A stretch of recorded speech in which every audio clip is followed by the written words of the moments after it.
வாழ்க வளமுடன். அன்பர்களே, இப்பொழுது விழா சிறப்புரை விஸ்வரூபம் முதல் பாகம் 2ஆம் பாகம் பார்த்திருப்பீங்க. ஆனால் இன்று விஸ்வரூபம் 6 பார்க்க போறீங்க. பாடல்கள், தயாரிப்பு, கதை, திரைக்கதை, வசனம், டைரக்ஷன் அருட்தந்தை வேதாத்ரி மகரிஷி, நடிப்பு மற்றும் டாக்டர் ஏ. ராஜ்குமார்.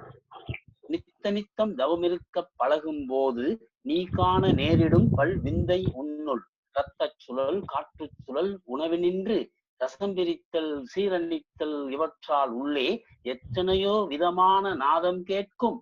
ஈதன்றி உடலில் சூடு அதிகமானால் சத்தமுடன் பல வர்ண ஒளிகள் தோன்றும். சரீர அமைப்பொக்க இவை குறையும் கூடும் என்ற அருட்தந்தையின் கவியினை பகுத்து உணர்ந்து ஆராய்ந்து 9 மைய தவத்தில் முனைவர் பட்டம் பெற்ற அருளாளர். ஆங்கில மொழியிலும் வேதாத்திரிய தத்துவத்தை விதைப்பதில் வல்லவர். வேதாத்திரிய அத்வைத தத்துவத்தில் கடமை உள் உணர்வு பெற்ற முனைவர். காந்த தத்துவத்தை விதைத்து கடவுள் ரகசியத்தை அறுவடை செய்யும் வேதாத்திரிய மருத்துவர் டாக்டர் ஏ. ராஜ்குமார். அருப்புக்கோட்டையை பூர்வீக இருப்பு கோட்டையாக கொண்டு தற்சமயம் சென்னையில் பணிபுரியும் நமது சிறப்பு விருந்தினர், உலக சமுதாய சேவா சங்கத்தின் பேராசிரியர் டாக்டர் ஏ. ராஜ்குமார் அவர்களை விஸ்வரூபம் 6 என்ற தலைப்பில் சிறப்புரை ஆற்ற அன்போடு அழைக்கின்றோம். வாழ்க வையகம், வாழ்க வளமுடன். வாழ்க வையகம், வாழ்க வையகம், வாழ்க வளமுடன். குரு வாழ்க, குருவே துணை. எனக்கு இந்த வாய்ப்பை அளித்த பேராசிரியர் ஞானக்களஞ்சியம் கணேசன் ஐயா அவர்களுக்கு என்னுடைய நன்றியை தெரிவித்துக் கொள்கிறேன். இன்று நாம் பார்க்கவிருக்கும் தலைப்பு ஏற்கனவே உங்களுக்கு தெரிந்தது போல விஸ்வரூபம். விஸ்வரூபம் என்று சொன்னாலே நமக்கு பழைய புராணங்களிலே இறைவன் விஸ்வரூபம் எடுத்தார், பெருமாள் விஸ்வரூபம் எடுத்தார், அந்த மாதிரி அது போன்ற பல கதைகளை நாம் கேள்விப்பட்டிருப்போம். உண்மையான விஸ்வரூபம் எது அப்படிங்கிறத தெளிவா தெரிந்து கொள்கிறோம். வேதாத்ரி அன்பர்கள் பிரபஞ்ச பரிணாமம், உயிரின பரிணாமம் என்ற 2 பாடங்களை நன்கு ஆழமாக படித்திருப்பார்கள். அந்த 2 பாடங்களைத்தான் இந்த தலைப்புல நாம இறைவன் முதல் மனிதன் வரை அல்லது இறைவன் மனிதனாக வந்த வரலாறு என்று போன்ற பல கோணங்களிலே நாம் பார்க்க போகிறோம். இந்த விஸ்வரூபம் என்றாலே பாத்தீங்கன்னா, பொதுவா நம்ம நவகிரக தவம் செய்யும் பொழுதோ, இது போன்ற பேரியக்க மண்டலத்துக்கு முன்பாக இந்த பெரியக்க மண்டல தவம் மற்றும் சுத்தவெளி தவம் செய்யும் பொழுது இந்த பிரபஞ்சத்தில் நாம் விரிந்து செய்வோம், பயணித்து தவம் செய்வோம். அப்பொழுது இந்த பிரபஞ்சமே நமக்கு ஒரு மிகப்பெரிய விஸ்வரூபமாக அகக்காட்சியாக காணும். உதாரணமாக தவத்திலே மகரிஷி சொல்ல கேள்விப்பட்டிருப்போம், இந்த பூவுலகம் மிகப்பெரியது, ஆனால் சூரியன் இந்த பூவுலகத்தை விட 19 லட்சம் மடங்கு பெரிது என்று சொல்வார். நம்முடைய உடலை இந்த உருவத்தை பூமியோடு ஒப்பிட்டு பார்க்கும் பொழுது மிக சிறிதா பார்க்கும். இதை விட 19 லட்சம் மடங்கு சூரியன் என்றால் அது எவ்வளவு பெரிய விஸ்வரூபம். இப்பேற்பட்ட ஒரு சூரியன் இது மிக மிக சிறிய சூரியன் தான். இதை விட பல கோடி மடங்கு பெரிய விஸ்வரூபம் கொண்ட சூரியன்கள் இந்த கேலக்சி என்று சொல்லக்கூடிய இந்த பால்வெளி மண்டலத்திலே உலாவி கொண்டு இருக்கின்றன. இது போன்ற பல கோடி கேலக்சிகளை, பால்வெளி மண்டலங்களை கொண்டதுதான் இந்த பேரியக்க மண்டலம். அப்படி என்றால் இந்த பேரியக்க மண்டலமே எவ்வளவு பெரிய மிகப்பெரிய விஸ்வரூபம் என்று எடுத்துக்கொள்ளுங்க. இந்த பேரியக்க மண்டலம் மிகப்பெரிய விஸ்வரூபம் என்றால் இந்த பேரியக்க மண்டலத்தை தாண்டி இருக்கக்கூடிய இறைவன், இதை எல்லாற்றையும் உருவாக்கி அந்த இறைவன் அவர் மிகப்பெரிய விஸ்வரூபம் தானே. இந்த பிரபஞ்சம் எவ்வளவு பெருசு அப்படின்னா அதை உருவாக்கிய இறைவன் அவர் இதை விட பெருசா இருந்தா தானே இதை உருவாக்க முடியும். அப்போ உண்மையான விஸ்வரூபம் யாரு அப்படின்னா அந்த இறைவன் தான், அந்த சுத்தவெளி தான். அவர் உருவாக்கிய இந்த பிரபஞ்சமும் இந்த உலகம் எல்லாம் நம்ம அளவோடு ஒப்பிட்டு பார்க்கும் பொழுது நம்முடைய கண்ணுக்கும் கருத்திற்கும் விஸ்வரூபமாக தெரிகிறது. அந்த அவ்வளவு பெரிய விஸ்வரூபமான இறைவன் இவ்வளவு பெரிய பிரபஞ்சமாகவும் உயிர்களாகவும் இறுதியாக நாமாகவும் வந்திருப்பது எல்லாம் என்னன்னா, தன் விஸ்வரூபத்தை தானே மனிதன் வடிவத்தில் வந்து உணர்ந்து ரசித்து இன்புற்று நிறைவு பெற்று முக்தி பெற்று வாழ்வு முடிவடைவதற்காக வாழ்வின் நோக்கமாக கொண்டுதான் அந்த விஸ்வரூபம் இவ்வளவு பெரிய ரூபங்களாக வடிவெடுத்து வந்து உலவி கொண்டிருக்கிறது. சரி, இன்றைய இந்த தலைப்பை 3 பகுதிகளாக நம்ம பார்க்க போறோம். ஒன்று, உண்மையான தெய்வம் எது? நம்ம சுத்தவெளிதான் தெய்வம் என்று மனவளக்கலை அன்பர்கள் நமக்கு தெரிந்திருக்கும். இந்த குரூப்ல இன்னைக்கு புதிய அன்பர்கள் கூட இருந்திருப்பீங்க. உங்களுக்கு கூட பலவிதமான சிந்தனைகள் இருக்கும். பலவிதமான மதத்தை சேர்ந்தவங்களும் இருப்பீங்க. எது உண்மையான தெய்வம்? எது அந்த உண்மையான விஸ்வரூப தெய்வம் எது? அப்படிங்கிறத தெளிவாக ஆதாரங்களோடு இப்ப முதல் பகுதியில பார்க்க போறோம். அதுக்கடுத்து இந்த பிரபஞ்சம் எப்படி உருவானது? இவ்வளவு கோடி நட்சத்திரங்கள், கோள்கள் இதெல்லாம் எப்படி உருவானது? ஏன் உருவானது? இந்த பிரபஞ்ச பரிணாமம் எப்படி வந்தது? அப்படிங்கிறத வேதாத்திரிய வழியில ஆழமா பார்க்க போறோம். அதுக்கடுத்து 3வது பகுதியாக உயிரின பரிணாமம். ஓரறிவுல இருந்து ஆறறிவு மனிதனாக வரைக்கும் இன்று உலவி கொண்டு இருக்கிறது இந்த இறைவன். இந்த ஆறறிவு மனிதன் வரைக்கும் இந்த கதைகள் எப்படி வந்தது, பரிணாமத்துல இவர் வந்தாரு அப்படிங்கிறது பார்க்க போறோம். இறுதியாக நம்முடைய வாழ்வின் நோக்கத்தையும் சொல்லி நம்ம நிறைவு செய்கிறோம்.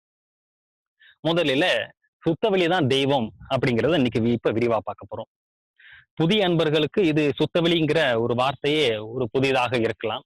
பொதுவாக அறிவியல் படித்த ஸ்டூடெண்டாக இருந்தா சுத்தவெளி அப்படின்னா ஒரு வேக்யூம் ஸ்பேஸ், சயின்ஸ்ல வரக்கூடிய வேக்யூம் ஸ்பேஸ் அந்த மாதிரி வார்த்தைகள் உதாரணம் தான் அவங்களுக்கு ஞாபகத்துக்கு வரும். நாம தவம் கற்றுக்கொண்டவர்கள் மற்றவங்களுக்கு தெரியும், இந்த பிரபஞ்சத்தை கடந்து விஸ்வரூபமாக இருக்கக்கூடிய இந்த பிரபஞ்சத்தை கடந்து போனோம்னா சுத்த வெளி, வெட்ட வெளி இருக்கிறது. இன்று கூட நாம் துரியாதீத தவம் செஞ்சோம். இந்த கோடான கோடி நட்சத்திரங்கள் அடங்கிய இந்த கோள வடிவத்தில் இருக்கக்கூடிய இந்த பிரபஞ்சம், இந்த கோலத்தை கடந்து அப்பால் செல்கிறோம் சுத்த வெளி, மெய்ப்பொருள், ஆதி, அனாதி, பிரம்மம். இந்த நிலையை அறிவதற்கும் அடைவதற்குமே மனித பிறவி நாம் எடுத்து இருக்கிறோம் என்று மகரிஷி சொல்வதெல்லாம் நம்ம கேள்விப்பட்டிருக்கோம். அப்போ இந்த பிரபஞ்சத்தை கடந்துதான் இறைவன் இருப்பாக இருக்கிறாருங்கிறது ஓரளவு நம்ம உணர முடியுது. சரி, மகரிஷி சொல்லக்கூடிய இந்த சுத்தவெளிதான் தெய்வம் அப்படிங்கிறதுக்கு வேற என்னென்ன ஆதாரங்கள் இருக்கிறது என்பதை சித்தர்கள் வழியில நம்ம இப்ப பார்க்க போறோம். சுமார் 300 ஆண்டுகளுக்கு முன்பு வாழ்ந்த தாயுமானவர், மகரிஷியுடைய 4 குருமார்களிலே ஒருவர் இவர். இந்த தாய்மானவர், திருமூலர், வள்ளலார், திருவள்ளுவர் ஆகிய 4வரை வேதாத்திரிய மகரிஷி தன்னுடைய குரு வணக்கத்துல சொல்லியிருப்பார். அந்த தாயுமானவர் சொல்றாரு, துரியம் கடந்த ஒன்றே தூ வெளியாய் நின்ற பெரிய நிறைவே உன்னை நான் பெற்றிடவும் காண்பேனோ என்று சொல்கிறார். கவிதையை மறுபடியும் கவனிங்க. துரியம் கடந்த ஒன்றே, இன்று நாம் செய்த துரியாதீத தவத்தை 300 ஆண்டுகளுக்கு முன்பு தாயுமானவர் செஞ்சிருக்காரு. தான் செஞ்ச அந்த தவத்தை தான் அவர் சொல்றாரு. துரியம் கடந்த ஒன்றே தூ வெளியாய் நின்ற, தூ வெளினா தூய வெளி, மகரிஷி வெட்ட வெளி சுத்த வெளி அப்படிங்கிறத மகரிஷியுடைய குருவான தாயுமானவர் எனும் சித்தர் சொல்றாரு. தூவெளி, தூய வெளிங்கிறத சுருக்கி தூவெளி அப்படிங்கிறார். துரியம் கடந்த ஒன்றே தூ வெளியாய் நின்ற பெரிய நிறைவே. அப்ப பெரிய நிறைவு இவர்தான், இவருக்கு மேல வேற எந்த விஸ்வரூபமும் இல்ல, இவர்தான் மிகப்பெரிய விஸ்வரூபம், பெரிய நிறைவே உன்னை நான் பெற்றிடவும் காண்பேனோ அப்படிங்கிற. எனக்கு அந்த எப்பொழுது உன்னை பற்றிய ஞானம் அடையும், எப்போ உன்னிடம் நான் அடைவேன் என்று ஏங்கி அவர் எழுதியிருப்பார். சோ 300 ஆண்டுகளுக்கு முன்பு வாழ்ந்த ஒரு சித்தர் ஒரு உதாரணம் இப்ப பார்த்தோம். இது போன்று வேற யாரெல்லாம் இதை சொல்லி இருக்கிறாங்க அப்படின்னு பார்க்கலாம். இன்னும் ஒரு 1000 வருஷத்துக்கு பின்னோக்கி போவோம். பட்டினத்தார் அப்படிங்கிற ஒரு சித்தரை நம்ம கேள்விப்பட்டிருப்போம். பட்டினத்தாரை பத்தி தெரியாதவங்க யாருமே இருக்க வாய்ப்பு இல்லைன்னு தான் நினைக்கிறேன். பட்டினத்தார் 1000 ஆண்டுகளுக்கு முன்பு வாழ்ந்தவர். எல்லா இடங்களும் சிவபெருமானே என்றுதான் எழுதியிருப்பார். ஒவ்வொரு ஊர்ல இருக்கிற சிவாலயங்கள் பத்தி இருப்பாரு. ஆனா அந்த பட்டினத்தார் ஒரு சில இடங்கள்ல குறிப்பிட்டு எழுதியிருக்கிறாரு. அந்த கவிதை இப்ப பாக்குறோம். வெந்துயரை தீர்க்கும் அந்த வெட்டவெளி கிட்டாதோ என்கிற, வெந்துயரை தீர்க்கும் அந்த வெட்டவெளி கிட்டாதோ, சிந்தை ஐயம் தீர்க்கும் அந்த தேரல் அது கிட்டாதோ அப்படின்னு எழுதியிருக்காரு. வெந்துயரை தீர்க்கும் அந்த வெட்டவெளி கிட்டாதோ, சிந்தை ஐயம் தீர்க்கும் அந்த தேரல் அது கிட்டாதோ.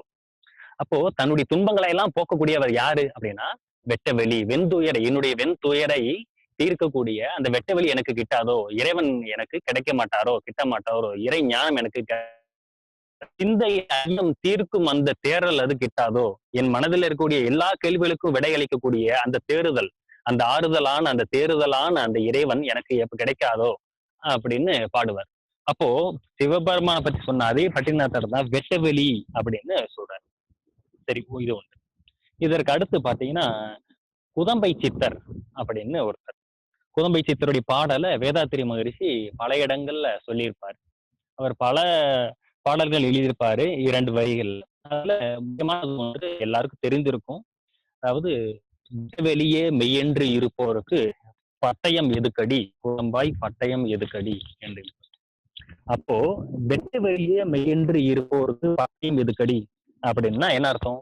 வெட்ட வெளிதான் மெய்யே, மற்றது எல்லாமே பொய் அப்படின்னு அர்த்தம். இந்த பிரபஞ்சத்தை கடந்து நம் கண்ணுக்கு தெரிந்த விஸ்வரூபமாக இருக்கக்கூடிய இந்த பிரபஞ்சத்தை கடந்து அப்பால் சென்றால் எல்லையே இல்லாத, முடிவே இல்லாத, மிகப்பெரிய அளவில் இருக்கக்கூடிய அந்த சுத்தவெளி, அவர்தான் உண்மையான இறைநிலை. அவர்தான் உண்மையான மெய்ப்பொருள். மற்ற எல்லாமே பொய் பொருள் என்று சொல்றார். வெட்ட வெளியே மெய்யென்று இருப்போருக்கு பட்டயம் எதுக்கடி குதம்பாய் பட்டயம் எதுக்கடி அப்படின்னு சொல்லியிருப்பார். இதே வெட்ட வெளியை பத்தி சொன்ன அந்த குதம்பை சித்தர் இன்று நாம் செய்த துரியாதீத தவத்தையும் செஞ்சிருக்கிறார். ஏற்கனவே தாய்மானவர் துரியாதீத தவம் செஞ்சு சொன்ன அந்த கவிதையை பார்த்தோம். துரியம் கடந்த ஒன்றே தூய வெளியாய் நின்ற பெரிய நிறைவே உன்னை நான் பெற்றிடமும் காண்பேனோ என்று. அதே போல இந்த குதம்பை சித்தரும் துரியாதீத தவம் செஞ்சிருக்கிறார். அவர் சொல்றாரு துரியாதீதத்துக்கு ரிலேட்டடா ஒரு கவி, உச்சிக்கு மேலே சென்று உயர்வெளி கண்டோருக்கு இச்சிப்பு இங்கு எதற்கடி குதம்பாய் இச்சிப்பு இங்கு எதற்கடி. பாருங்க, உச்சிக்கு மேலே சென்று, உச்சினா எது? துரியம். அக்னி பண்றோம், அதுக்கடுத்து மேல துரியம் பண்றோம். உச்சிக்கு மேல என்ன பண்றோம்? துவாதசங்கம், சந்திரன், சூரியன், இப்படி படிப்படியா போடுறோம். இதத்தான் அவர் சொல்றாரு, உச்சிக்கு மேலே சென்று உயர்வெளி கண்டோருக்கு. உச்சிக்கு மேலே போனா எங்க உயர்வெளி இருக்கு? எல்லா இடத்துலயும் உச்சிக்கு மேல போனா சந்திரன், சூரியன், கோள்கள், கேலக்சின்னு தட்டக்கூடிய, மனதிற்கும் அறிவிற்கும் தட்டக்கூடிய பொருள்கள் தானே இருக்கு. அதை தாண்டி பிரபஞ்சத்தை, கோள வடிவான இந்த பிரபஞ்சத்தை தாண்டி அப்பால் போனா தட்டாத பொருளாக இருக்கு. அங்கதானே ஒரு உயர்வெளி, ஒரு வெட்ட எல்லை இல்லாத, தடுப்பை இல்லாத ஒரு வெட்ட வெளி இருக்கு. அதைத்தான் உச்சிக்கு மேலே சென்று உயர்வெளி கண்டோருக்கு இச்சிப்பு இங்கு எதற்கடி குதம்பாய் இச்சிப்பு இங்கு எதற்கடி என்று சொல்லுகிறார். சரி, தாய்மானவர் பத்தி பார்த்துட்டோம், பட்டினத்தார் பத்தி பார்த்துட்டோம், இந்த குதம்பை சித்தர் பத்தி பார்த்துட்டோம். அப்போ 3 சித்தர்கள் சொல்லியிருக்கிறாங்க, சுத்தவெளிதான் தெய்வம் அப்படின்னு. அப்ப இதையெல்லாம் வைத்து பார்க்கும்போது நாம ஓரளவுல உறுதிப்படுத்திக் கொள்ளலாம். ஓகே, வேதாத்திரி மகரிஷி கொஞ்சம் புதுசா சொல்லல. மகரிஷியுமே அப்படிதான் சொல்லுவாரு, நான் எதையுமே புதுசா சொல்லல, நான் எதையுமே கண்டுபிடிக்கல புதுசா, எல்லாத்தையும் நான் எளிமைப்படுத்தி தான் உங்களுக்கு நான் கொடுத்திருக்கிறேன் அப்படிதான் சொல்வாரு. அந்த வகுப்பு சொன்னதை அப்படி எளிமைப்படுத்தி நமக்கு கொடுத்திருக்கிறாரு. சரி, அடுத்து இன்னும் ஒரு சித்தரை பத்தி பார்ப்போம். சிவ வாக்கியர். இந்த 18 சித்தர்கள் என்ன சொல்லியிருக்காங்கிற கேள்வியும் வரும். இது வரைக்கும் சொன்னது 18 வந்ததா இல்லையான்னு தெரியல. 18 சித்தர்கள் ஒருவராகிய சிவ வாக்கியர் அப்படிங்கிற சித்தர் என்ன சொல்லியிருக்கிறாரு? அவர் இதை பத்தி ஏதாச்சும் அக்செப்டன்ஸ் கொடுத்திருக்கிறாரா? சுத்தவெளி இதுதான் தெய்வம் அப்படி இன்னைக்கு நாம செய்த இந்த துரியாதீத தவம், அதாவது இந்த சுத்தவெளி அப்படிங்கிற இந்த சிவகலம் தான் தெய்வம்ங்கிறது அவர் என்ன சொல்லியிருக்கிறாரு? ஏன்னா அவர் பேரே சிவவாக்கியர். சிவவாக்கியர் என்ன சொல்லியிருக்காருன்னு பார்ப்போம்.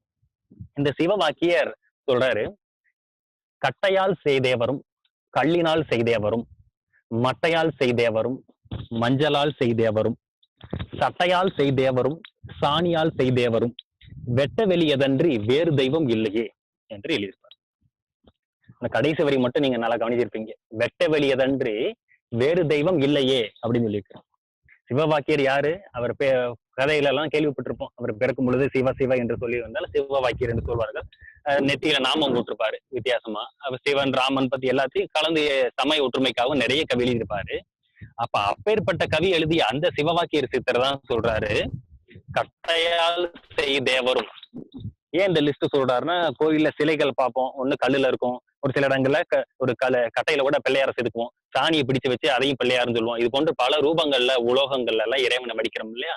அதைத்தான் சொல்றாரு, கட்டையால் செய்தேவரும், கள்ளினால் செய்தேவரும், மட்டையால் செய்தேவரும், மஞ்சளால் செய்தேவரும், சட்டையால் செய்தேவரும், சாணியால் செய்தேவரும், வெட்ட வெளியதன்று வேறு தெய்வம் இல்லையே அப்படி.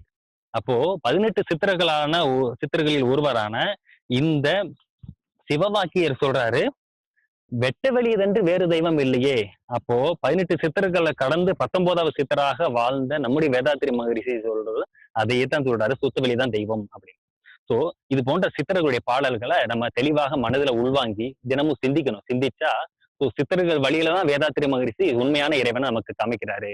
அவர் புதுசா எதுவும் ஒரு படைப்பு, அவர் ஒரு கற்பனை கருத்தை எதுவும் சொல்லல, சித்தர்கள் சொன்னதை தான் நமக்கு எளிமைப்படுத்தி விஞ்ஞான முறையில விளக்குறாரு அப்படின்னு தெரியும். சரி, இப்போ நம்ம இந்த முதல் முடிவுக்கு வருவோம். இந்த முதல் பகுதியில நம்ம என்ன முடிவுக்கு வரணும் அப்படின்னா, ஒரே தெய்வம் சுத்தவெளிதான்.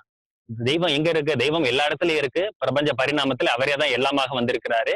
இருந்தாலும் அவருடைய அந்த தோற்றுவாய் அப்படின்னு பார்த்தா இந்த கோள வடிவான இந்த பிரபஞ்சத்தை கடந்து எங்கும் நிறைந்து இருக்கக்கூடிய அந்த எல்லையே இல்லாத இறைவனாக இருக்கக்கூடிய அந்த சுத்தவெளி, வெட்டவெளி, அதுதான் இறைவன் அப்படிங்கிறது தெளிவா தெரிந்து கொள்ளணும்.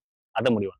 ஆனா நம்ம பல விதமான சமயங்கள்ல எல்லாம் வேற விதமா சொல்லியிருப்பாங்களே, கிருஷ்ணர் தெய்வம் அப்படி எல்லாம் சொல்லியிருப்பாங்களே, பெருமாள் தெய்வம், சிவன் தெய்வம், அதெல்லாம் வேற ஒன்றுமே இல்லை. எல்லாமே மறைமுகமாக சொல்லப்பட்ட கவிகள் தான். உதாரணமாக கிருஷ்ணர் தெய்வம் என்றா, கிருஷ்ணம் அப்படிங்கிற வார்த்தைக்கு சமஸ்கிருதத்துல கருப்பு அப்படின்னு அர்த்தம். சுத்தவெளி கருமை நிறம் தானே. அத கண்ணா, கருமை நிற கண்ணா என்றெல்லாம் நம்ம படிச்சிருப்போம். அந்த பாடல் எல்லாம் கேள்விப்பட்டிருப்போம். கிருஷ்ணம் என்ற கருப்பு. சரி, தமிழ்ல அவர் கண்ணன் அப்படின்னு சொல்றோமே, கண்ணன் அப்படின்னா தமிழ்ல கண்ணல் அப்படின்னா கருப்புன்னு அர்த்தம். கரும்பு கூட கருப்பா இருக்கிற கரும்புக்கு கண்ணல் அப்படின்னு தான் பேரு. ஸோ இறைவன் கருப்பானவன் அப்படிங்கிறத சமஸ்கிருதத்துல அவங்க கிருஷ்ணர்னு சொன்னாங்க. நம்ம தமிழ்ல பெரியோர்கள் கண்ணம், கண்ணல், கண்ணன் அப்படின்னு எல்லாம் வார்த்தைகளால விவரிச்சாங்க. அதே போல கிருஷ்ணர் சிறு வயதுல இருந்த பொழுது வாயை திறந்து காட்டிய பொழுது உள்ளுக்குள்ள பிரபஞ்சமே தெரிந்தது என்று நம்ம பார்த்திருப்போம், கேள்விப்பட்டிருப்போம். அது இந்த பிரபஞ்ச பரிணாமத்தை தான் குறிக்குது. இந்த பிரபஞ்சத்தை கடந்து அப்பால் இருக்கக்கூடிய சுத்தவெளி தானே தன் பரிணாமத்துல இந்த மிகப்பெரிய பிரபஞ்சமாக விஸ்வரூபம் எடுத்து இந்த மிகப்பெரிய விஸ்வரூபத்தையும் தனக்குள்ளே அடக்கி தான் இயங்கி வெற்றிகரமாக இந்த உலகத்தை பிரபஞ்சத்தை நடத்தி கொண்டிருக்கிறாரு அப்படிங்கிறத குறிப்பால உணர்த்துவதுதான் சிறு வயதிலே வெண்ணெய் இது தின்ற அந்த கண்ணன் வாயை திறந்து காட்டிய பொழுது பிரபஞ்சமே உள்ள இருந்தது என்று சொல்லக்கூடிய கதைகள் எல்லாம். எல்லா கதைகளும் இந்த சுத்தவெளிதான் தெய்வம் என்று உணர்ந்த ஞானிகளாக எழுதப்பட்டதுதான். அதனால வேதாத்திரி மகரிஷி எதையுமே புதுசாக சொல்லல. வழியா சொன்னதை, சித்தர்கள் வழியில அவங்க எல்லாரும் சொன்னதை எளிமைப்படுத்தி ஒரு விளக்கமாக நமக்கு கொடுத்திருக்கிறார். சரி, இப்போ அடுத்த பகுதிக்கு போவோம். சுத்தவெளிதான் தெய்வங்கிறது தெளிவா தெரிந்து கொள்ளணும். இனி அதுல எந்த ஒரு சந்தேகமும் நமக்கு இருக்கக்கூடாது. இது எப்படி எந்த அளவுக்கு நம்ம நம்பணும் அப்படின்னா, நாம் பிறந்த பொழுது நம்முடைய அம்மா நமக்கு சொல்லி கொடுத்தாங்க, இவர் தான் நம்முடைய அப்பா அப்படின்னு. அதுல நமக்கு ஏதாவது ஒரு சந்தேகம் வந்திருக்குமா? அது மாதிரி குரு சொல்றாரு சுத்தவெளிதான் தெய்வம், வெட்டவெளிதான் தெய்வம். அப்போ குரு மேல நம்பிக்கை கொண்டு அது உண்மையாகத்தான் இருக்கும் அப்படின்னு நாம நம்ம அம்மா சொன்னதை உறுதியாக நம்பணும். ஆனா நாமளே எப்போ தெளிவாக உணர்ந்து கொண்டோம் அப்படின்னா, நாம பருவ வயது அடைந்து நம்ம பெரியவர்கள் ஆனதுக்கு அப்புறம் நம்முடைய அம்மா அப்பா இருவரை பார்த்து உருவமைப்பு, உடல் அமைப்பு, குண அமைப்பு, இப்படி பலவிதமான பாயிண்ட்களை நம்ம சிந்திச்சு, ஓகே இவர் தான் நம் தந்தை, இவர் தான் நம்முடைய அம்மா, நம்முடைய அப்பா என்று நம்ம உணர்ந்து கொள்வோம். அது போல குரு ஒரு தாய் போல இருந்து வெட்டவெளிதான் தெய்வம் என்று சொல்லிட்டாரு. நாம தான் தினமும் துரியாதி தவம் செஞ்சு செஞ்சு செஞ்சு சித்தருடைய கவிதைகள், அவருடைய கவிகள் எல்லாத்தையும் செஞ்சு உண்மையான தெய்வம் இதுதான் அப்படிங்கிறத உணர்ந்து கொள்ளணும். மகரிஷி சொல்வாரு, இன்ஃபர்மேஷன், கன்ஃபர்மேஷன், டிரான்ஸ்பர்மேஷன் அப்படின்னு சொல்லுவாரு. சோ வெட்டவெளி தெய்வம்ங்கிறத வெறும் இன்ஃபர்மேஷனாக நம்ம எடுத்துக்கொள்ளக்கூடாது. அதை தினமும் சிந்திச்சு சிந்திச்சு சிந்திச்சு அதை கன்ஃபர்மேஷனாக மாற்றணும். அது அப்படி மாறும் பொழுது அது டிரான்ஸ்பர்மேஷனாக நாமளே மாறிடுவோம். சரி, இப்ப நம்ம இந்த பிரபஞ்சத்தை பார்ப்போம். பிரபஞ்சமாக இவர் விஸ்வரூபம் எடுத்திருக்கிறாரு. இதை எப்படி எடுத்தாரு? இது எப்படி இந்த பிரபஞ்சம் வந்துச்சு அப்படிங்க. சரி, இந்த பிரபஞ்சத்துல என்ன இருக்குன்னு பாருங்க. மொத்தமே 5 பொருள் தான் இருக்கும். என்னன்னா பஞ்சபூதங்கள். பஞ்சபூதங்கள் என்னன்னு எல்லாருக்கும் தெரியும். நிலம், நீர், நெருப்பு, காற்று, ஆகாயம் அப்படின்னு சொல்லி. எங்கிட்டு பார்த்தாலும், எந்த கோள்களை பார்த்தாலும் இந்த பிரபஞ்சத்துல இந்த பஞ்சபூதங்கள் மட்டும்தான் இருக்கு. சரி, இந்த பஞ்சபூதங்கள் எப்படி வந்துச்சு அப்படிங்கிறத பார்க்கிறோம். சரி, பிரபஞ்சத்தை கடந்து இருக்கக்கூடிய அந்த வெட்டவெளி, சுத்தவெளி தன்னுடைய முதல் பரிணாமத்துல என்னவா மாறுதுன்னா விண்துகளாக மாறுது. விண்துகளாக மாறுது. என்ன அப்படின்னா, இப்படி அந்த சுத்தவெளிக்குள்ள தனக்குத்தானே தன்னையே இறுக்கிக் கொள்ளக்கூடிய ஒரு சக்தி இருக்கு. அதுக்கு பேரு self compressive surrounding pressure force. சொல்லும்போது ஃபர்ஸ்ட் மட்டும் சொல்லுவாங்க செல்ஃப் கம்ப்ரசிவ் ஃபோர்ஸ் அப்படின்னு தான் சொல்லுவாங்க. அந்த சுத்தவெளியில ஒண்ணுமே இல்லை, ஒண்ணுமே இல்லாத பொருள்ல இருந்து எப்படி இவ்வளவு வந்திருக்கும் அப்படின்னு நம்ம நினைக்கிறோம். அந்த சுத்தவெளியில ஒரே ஒரு பொருள் இருக்கு, ஒரே ஒரு சக்தி இருக்கு. என்னன்னா தன்னைத்தானே இருக்கக்கூடிய சக்தி, செல்ஃப் கம்ப்ரசிவ் ஃபோர்ஸ். அப்படி தன்னைத்தானே இருக்கும் பொழுது அதுல ஒரு துகள், டஸ்ட் பார்ட்டிகள் வருது. அதைத்தான் மகிழ்ச்சி இறை துகள் அப்படின்னு சொல்றாரு. அந்த இறை துகள் ஆனது, அந்த இறை துகள் உருவானதுக்கு அப்புறம் என்ன பண்ணும்? அதே சுத்தவெளி தான் அது தன்னையே சூழ்ந்து அழுத்திக் கொண்டு இருக்கும். ஸோ செல்ஃப் கம்ப்ரசிவ் ஃபோர்ஸ்ங்கிறது என்னது? ஒரு பொருள் உருவான உடனே அது சரௌண்டிங் பிரஷர் ஃபோர்ஸாக மாறி இருக்கு. அப்போ சொல்லும் பொழுது அடுத்து சேர்த்து ரெண்டையும் சேர்த்தே சொல்ல வேண்டியிருக்கு. Self compressive and surrounding pressure force. இப்படி ரெண்டு சேர்ந்து இயக்குவதனால அந்த கோள வடிவத்தில் அந்த இறை துகள் உருவாகிறது. இந்த இறை துகள்கள் கோள வடிவத்துல இருக்கு. இதை மகரிஷி இன்னொரு வார்த்தையில சொல்வாரு, சுழலும் சுத்தவெளி அப்படின்னு சொல்லுவாரு. இந்த இறை துகள்கள் பல கோடி சேர்ந்ததுதான் உருவாகிருக்கு. இதை நீங்க புரிந்து கொள்வதற்கு ஒரு உதாரணம் என்னன்னா, பூந்தி இருக்கு, லட்டு இருக்கு. பல பூந்தி சேர்ந்தது கெட்டியானா அது லட்டு. அது மாதிரி பல கோடி இறைத்துகள் சேர்ந்ததான விண். சரி, இப்ப விண் வந்துருச்சு. இந்த இறைவன் முதல் பரிணாமத்தில் முதல் பிறவி எடுத்துடுறாரு, அது விண். இந்த விண்ணானது இன்னும் அதோட விண் தொடர்ந்து சுத்த வெளியே தன்னுடைய தண்ணீருக்கு சூழ்ந்தழுத்து மாற்றலால செலுத்திக் கொண்டே இருக்கிறது. மேற்கொண்டு மேற்கொண்டு அணுக்கள் உருவாகின்றன, விண் துகள் உருவாகினா அதோட எண்ணிக்கை கூடும் பொழுது அதோடைய தோற்றம் மாறும் இல்லையா? ஸோ இப்ப இந்த விண்ணோட அணுக்கள் சேர சேர என்ன ஆகுது? காற்று உருவாகுது. காற்று அப்படிங்கிறது உருவாகுது. இந்த காற்று, இந்த விண்ங்கிறது கண்ணுக்கு தெரியாது, மிகவும் நுண்ணிய மூலக்கூறு. அதோடைய கம்போசிஷன் ஆகிய இந்த காற்றும் கண்ணுக்கு தெரியாது.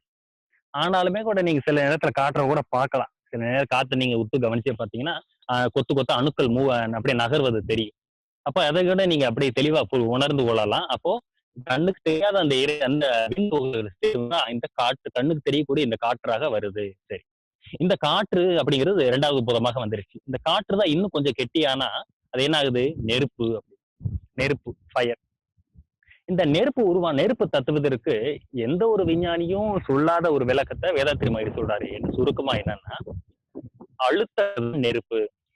அதாவது காத்துக்கும் நெருப்புக்கும் எந்த ஒரு வித்தியாசம் கிடையாது. இதுவும் காத்து, அதுவும் காத்து தான். ஆனா அழுத்த காற்று தான் நெருப்பு. அது லேசான காற்று காற்று. அழுத்தமான காற்றுக்கு பேரு தான் நெருப்பு அப்படிங்கிறாரு. சோ அப்போ இதுல இருந்தா இந்த காற்று வந்துச்சு. அப்ப காற்று கெட்டியானா இந்த நெருப்பாக மாறுது அப்படின்னு தெரியுது. சோ இதை அடுத்தடுத்து இதுல இருந்து இதுதான் இது வந்திருக்கு அப்படிங்கிறது தெளிவா தெரிஞ்சு.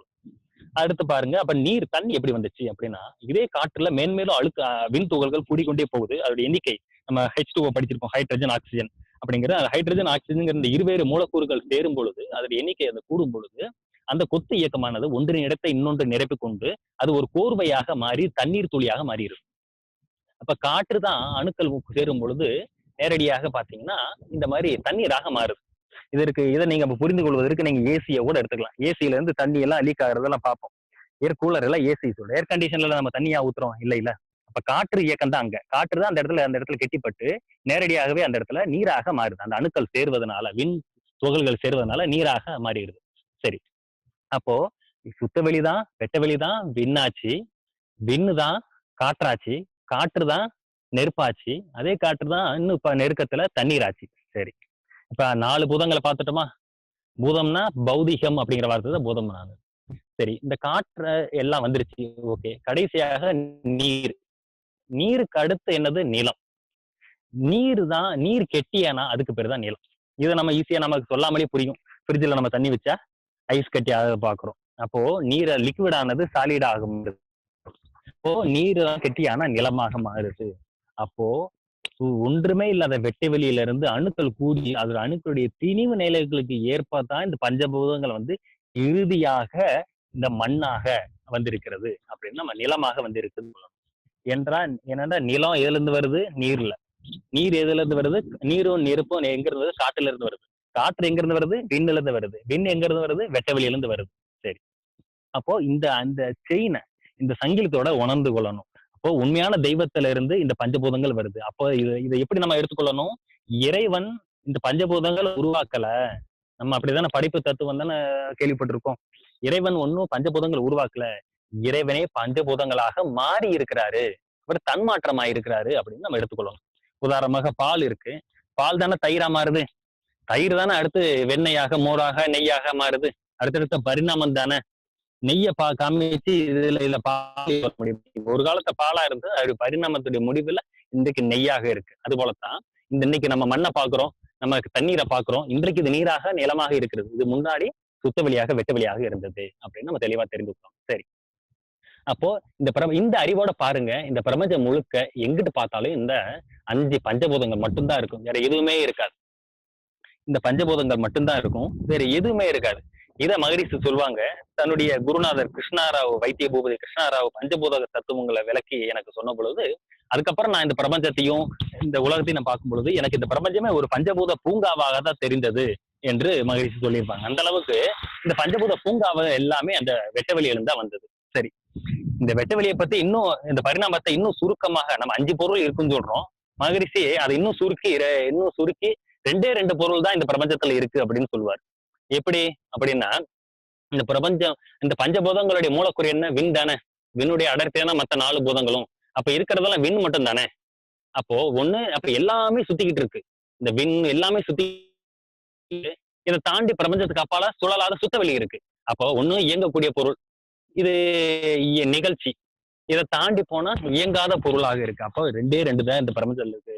ஒண்ணு இயங்கக்கூடிய இந்த விண், இன்னொன்னு அலையாக இருக்கக்கூடிய இந்த விண், நிலையாக இருக்கக்கூடிய சுத்தவெளி. மொத்தமே இந்த 2 பொருள் தான் இந்த பிரபஞ்சத்துல இருக்கு.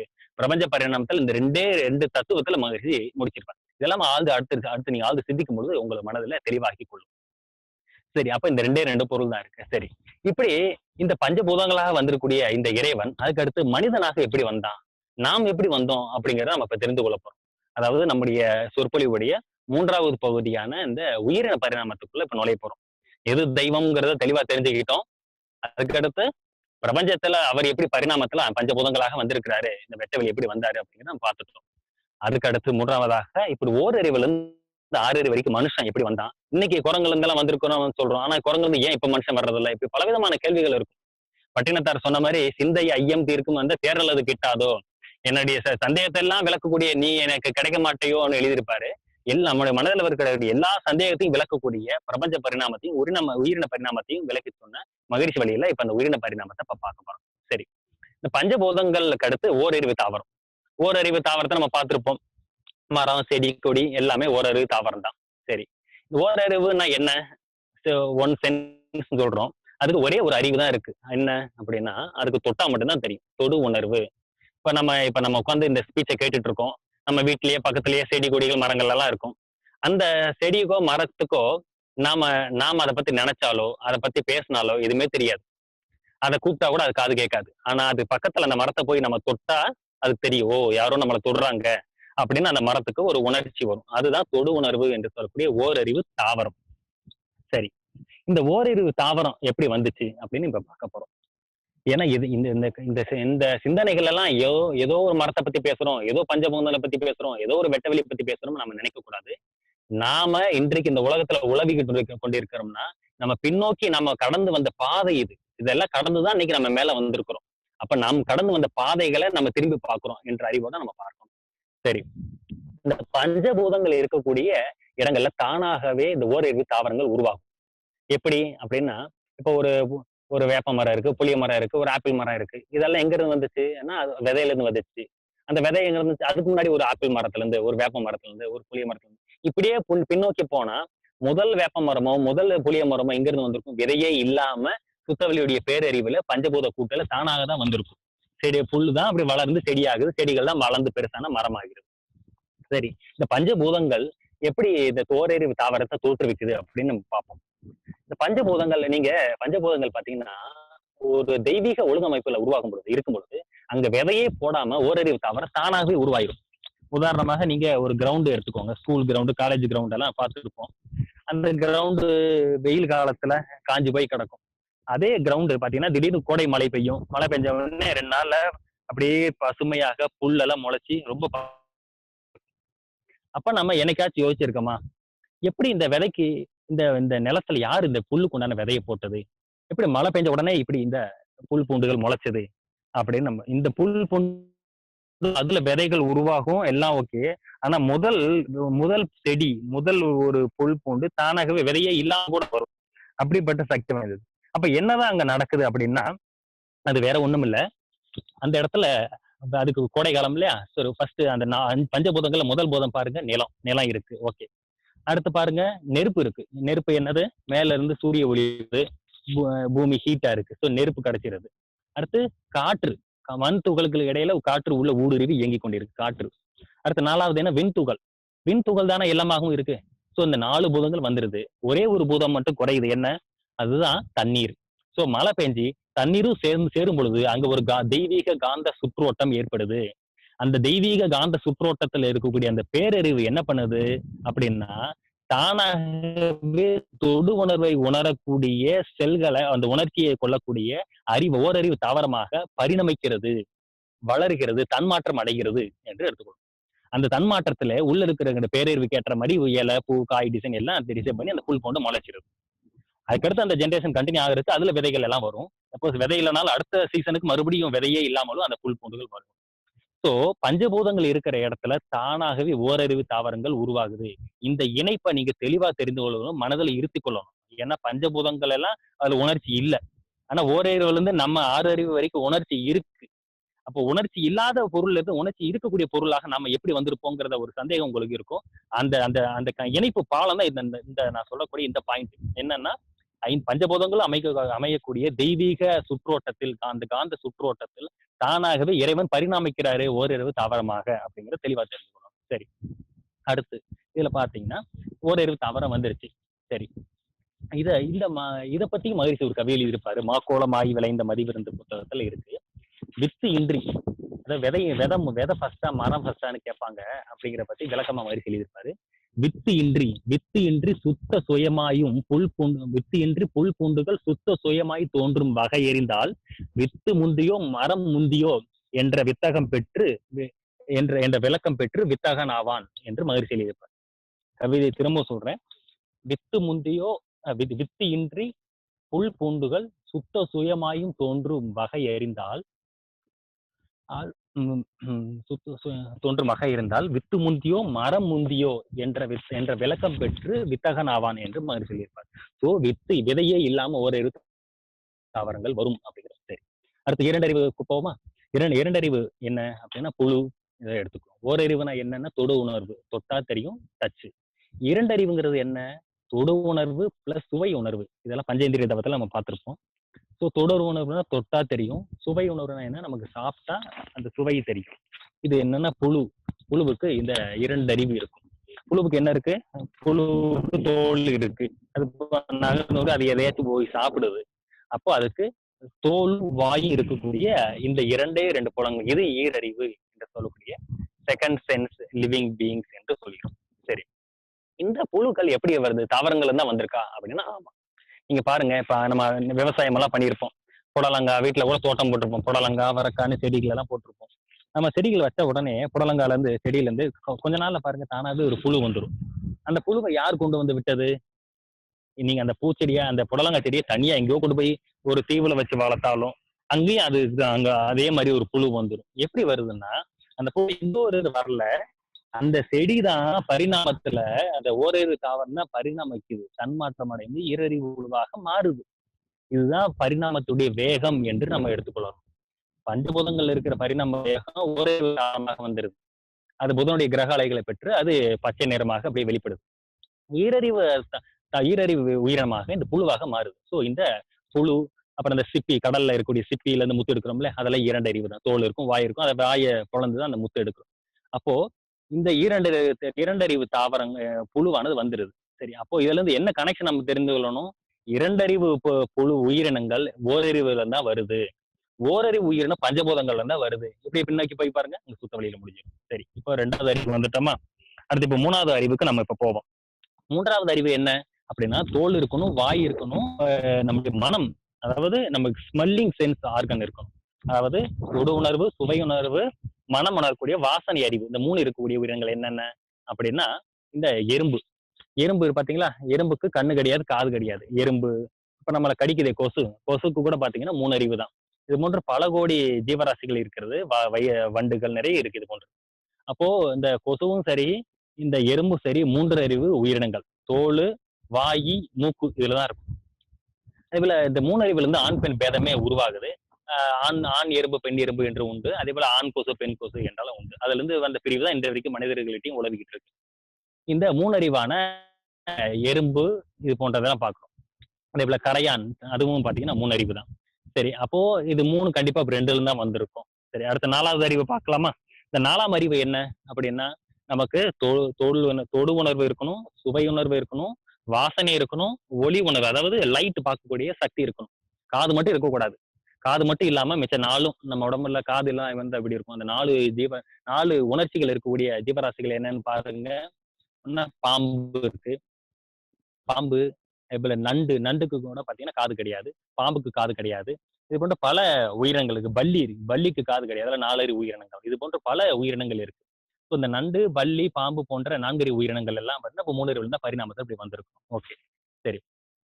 பாம்புக்கு எப்படி காது கேட்குதுங்கிறத பத்தி மகிழ்ச்சி தனியாக சொல்லியிருப்பாரு. அதுக்கு புலன் அளவில் அது அது புலனளவில் அந்த ஆர்கன் வைஸ் அது 4 4th சென்ஸாக இருந்தாலும் அது கெப்பாசிட்டி வைஸ் அது 5th சென்ஸ் அப்படின்னு சொல்லுவாங்க. அதாவது அதோடைய தன் கண்கள்லயே செவிய சவுண்ட கேட்கக்கூடிய கெப்பாசிட்டி உண்டு என்று சொல்லுவாங்க. அதாவது 2 in 1 வச்சுக்கோங்களேன். பரிணாமத்திலே அதுக்கு அமைந்த ஒரு சிறப்பு வேகம்னு வைத்துக் கொள்ளலாம். இத பாம்பு தன் கண்களால சவுண்ட் கேட்குது அப்படிங்கிறத நம்முடைய முன்னோர்கள் பாத்தீங்கன்னா அதுக்கு ஒரு தமிழ்ல தூய தமிழ்ல ஒரு பேர் கொடுத்திருக்காங்க. கட்செவி அப்படின்னு. கட்செவினா கண் பிளஸ் செவி. பாம்புக்கு பேரு கண் செவி, கண்ணே செவியாக கொண்டாய். பாம்பாட்டி சித்தர் கூட பாத்தீங்கன்னா தன்னுடைய பாடலை எழுதியிருப்பாங்க. கண்ட படை நடுங்கிட காட்சியும் பெற்றாய், கண்ணே செவியாய் கொண்டாய் ஆடு பாம்பே என்று. கண்ட படை நடுங்கிட காட்சியும் பெற்றாய், கண்ணே சேவையாய் கொண்டாய் ஆடு பாம்பே என்று எழுதியிருப்பார். ஸோ இதெல்லாம் வைத்துக்கொண்டு அந்த பாம்பாட்டி சித்து சொல்லியிருக்கிறாரு. ஓகே, அப்ப இது கரெக்டா தான் இருக்கும் என்று. அதுக்காக இது 4 அறிவு. அப்ப 5 பாருங்க, காது இருந்தா அது 5 அறிவு. இது என்னது? பறவைகள், விலங்கு. இப்பதான் நம்ம நெருங்கி நம்ம பக்கத்துல வந்துட்டோம். 5 அறிவு. ஆனா இந்த பறவைகள், விலங்குகள் எல்லாமே நீர் முன்னோர்கள். ஸோ இந்த நீர்பை முன்னோர்கள் யார் யாரு? பறவைகள், விலங்குகள். இந்த பறவைகள்ல பாத்தீங்கன்னா அதுவும் இறைவனுடைய அமைப்பு தான். இந்த காது இருந்தா அது 5 அறிவு சொல்றோம். இந்த காதுலயுமே பாருங்க, பறவைகள் எல்லாத்துக்கும் காது உள்ள இருக்கும், விலங்குகள் எல்லாத்துக்குமே காது வெளியில இருக்கும். காது உள்ள இருந்தா அந்த அந்த பறவைகளை முட்டையிடும். காது வெளியில இருந்தா அதெல்லாம் குட்டிகள் போடும். இதெல்லாம் இறைவனுடைய டிசைன். இன்னைக்கு வரைக்கும் டாக்டர்ஸ் இதெல்லாம் கண்டுபிடிக்கல, சயின்டிஸ்டும் கண்டுபிடிக்கல. ஸோ இந்த 5 அறிவு உயிரினங்கள் வந்துட்டு இப்ப கடைசி அப்ப நம்மளுடைய 3வது பகுதிக்கு வந்துட்டோம். என்னன்னா 6 அறிவு மனுஷன். இப்பதான் நெருங்கி இருக்கோம். என்ன 5 அறிவுனா குரங்கு. 5 அறிவு ஜீவராசிகளை ஒன்று. இந்த குரங்குல இருந்தா மனுஷன் வந்தான் அப்படிங்கறத நம்ம பேசியிருப்போம். அப்படிங்கறத நம்ம இப்ப பார்க்க போறோம். ஓரளவு நம்ம குரங்கு ஏன் நம்புறோம் அப்படின்னா, நம்ம முகம் குரங்கு முகம் ஒரே மாதிரி இருக்கு, அப்ப குரங்குல வந்திருக்கோம் அப்படின்னு ஓரளவு நம்ம அனுமானிச்சு யூகிப்பதற்கு கரெக்டா ஒத்து பார்க்கறதுக்கு கரெக்டா இருந்து 6 அறிவு வந்த மனிதன். இந்த 6 அறிவாக வந்த மனிதன் எப்படி வந்தான் அப்படின்னா, இதையும் நம்ம முன்னோர்கள் நம்முடைய புராண கதைகளை நரசிம்ம அவதாரமாக சொல்லியிருப்பாங்க. இப்ப மகரிஷியுடைய விளக்கத்துக்கு நம்ம வந்துருவோம். ஞானமும் வாழ்வும் புக்ல இதை பத்தி மகரிஷி ஓரளவு சொல்லியிருப்பான். மற்ற இடத்துல ஸ்பீச்னு சொல்லியிருக்கிறாரு. நம்ம குரங்குல இருந்து மட்டும் வரல. குரங்கு பிளஸ் யாழி என்று சொல்லக்கூடிய ஒரு சிங்க வகை, சிங்கமும் சேர்ந்த கிராஸ் ப்ராடக்ட் தான் மனுஷன். இந்த கிராஸ் ப்ராடக்ட் தான் உண்மையான நரசிம்மன் அப்படிங்கிறது. ஒரு வாழில்லாத பெண் குரங்கிற்கும் மாமிசம் சாப்பிடக்கூடிய இந்த ஆண் யாழிக்கும் சந்தர்ப்பவசமாக ஒரு இனச்சேர்க்கை ஏற்பட்டிருக்கு. அந்த இனச்சேர்க்கையில அது ஒரு கரு தரிச்சிருக்கு. அந்த கரு பிறந்து வருது. அந்த கருவானது வளர்ந்து வரும்போது அதுக்கு இனப்பெருக்க சக்தியோட தான் அது பிறந்திருக்கு. ரீப்ரொடியூசிங் எபிலிட்டியோட அது பிறக்குது. அது மீண்டும் வாழில்லாத பெண் குரங்கு கூட்டங்களோடு சேர்ந்து அவற்றுக்கு பிறந்த குழந்தைகளே மனிதர்கள் அப்படின்னு மகரிஷி சொல்லுவாங்க. இது நீங்க புரிந்து கொள்வதற்கு நீங்க நரசிம்ம அவதாரத்தை எடுத்துக்கொள்ளலாம். இந்த நரசிம்ம அவதாரத்துல முதல் அவதாரம் பாருங்க, பச்சை அவதாரம் இருக்கும். ஒரு காலத்துல பூமி ஃபுல்லா தண்ணி தான் இருந்துச்சு, அப்ப மீன் தானே இருக்கும். அடுத்தது நிலம் உருவாகுது, எரிமலைகள் வெடித்து மேல நிலம் உருவாகுது, அப்போ மீன் தண்ணிக்கு வருது. அதுதான் ஆமை. இப்படி அதோட மீனுடைய பரிணாமம் தான் ஆமை. சரி, ஆமை அது அப்படியே பரிணாமத்துல வரும்போது நிலத்துல மட்டுமே, இது 2 இடத்துலயும் வாழும். நிலத்துல மட்டுமே வாழக்கூடிய பன்றி, அதெல்லாம் ஓல்டு அனிமல். இந்த உதாரணம் எல்லாம் பாத்தீங்கன்னா ஓல்டஸ்ட் அனிமலா எல்லாத்தையும் ஸ்டார்ட் பண்ணியிருப்பாங்க. பாத்தீங்கன்னா இந்த நரசிம்ம அவதாரமா சொல்லியிருப்பாங்க. அது என்ன அப்படின்னா, நரசிம்மர் பாருங்க, அவர் முகம் சிங்க முகமா இருக்கும், ஆனா நேரா நிமிர்ந்திருப்பாரு. இதுதான் அந்த யாழியும் குரங்கும் சேர்ந்தது. நரசிம்மருடைய தாய் பாத்தீங்கன்னா வாள் இல்லாத பெண் குரங்கு. அதனால அவங்க அம்மாவை போன்ற நிமிர்ந்த உடம்பு. முகத்தை பாருங்க, சிங்கம், அப்பாவை போன்ற முகம். ஸோ குரங்கும் சிங்கமும் சேர்ந்த கிராஸ் ப்ராடக்ட் தான் மனிதன். பொதுவா நேச்சர்ல இந்த மாதிரி கிராஸ் மேட்டிங் நடக்காது. ஆனாலும் ஒரு சில உயிரினங்களை கிராஸ் மேட்டிங் பண்றதை நீங்க பார்த்திருப்பீங்க. அதாவது வேறுபட்ட உயிரினங்கள் இனச்சேர்க்கை செய்து கொள்ளும். அப்படி செய்தாலும் கரு உருவாகுது. அப்படியே கரு உருவானாலும் அது மலட்டுத்தன்மையாக தான் இருக்கும். அது மறுபடியும் ரீப்ரொடியூஸ் பண்ண முடியாது. உதாரணமாக பாத்தீங்கன்னா, இப்ப நாய் பல உயிரினங்களோட சேர்க்கை கொள்வதை இப்பயும் பார்க்க முடியும். ஆனா அது கன்சீவ் ஆகாது. சரி, இது முதல் படி. சரித மாற்றத்தை பத்தி எல்லாம் நீங்க வேதாத்திரி நண்பர்கள் படிச்சிருப்பீங்க.